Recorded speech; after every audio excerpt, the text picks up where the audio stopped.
Bannayuganda beeyiye mu bungi mu kisaawe ky'ameefuga e Kololo okwetaba mu nteekateeka y'okwewandiisa n'okusunsulibwa okwegatta ku ggye ly'eggwanga lya UPDF. Tunuulira abo abajaasi oba abannayuganda abakwalifayinga oluvannyuma lw'okuyita interviews oba okuwaayo application ezatandikanga ennaku z'omwezi 5 omwezi ogw'omusanvu. Mu kifo kino we wali enteekateeka y'okusunsula abaneegatta ku ggye ly'eggwanga mu kitundu eky'amasekkati ga Kampala, Makindye ne Nakawa, ng'era enegenda kutwala ennaku 4 n'oluvannyuma yeeyongereyo mu bitundu by'eggwanga ebirala.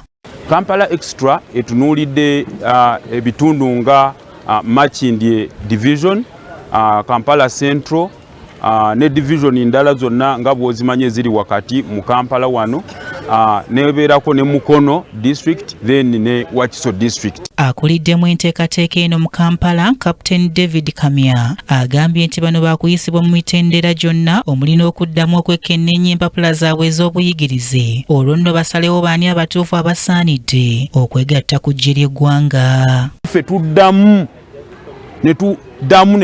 ne tubikkula empapula ezo nga tukebera tulabe oba ebiwandiiko ebyo bye baleese byabwe byennyini oba si bya muntu mulala. Kamewani era wasinzidde n'addamu okulabula abantu okwewala okukozesa empapula enjingirire mu nteekateeka eno ng'agamba nti anaakwatibwa wakuvunaanibwa.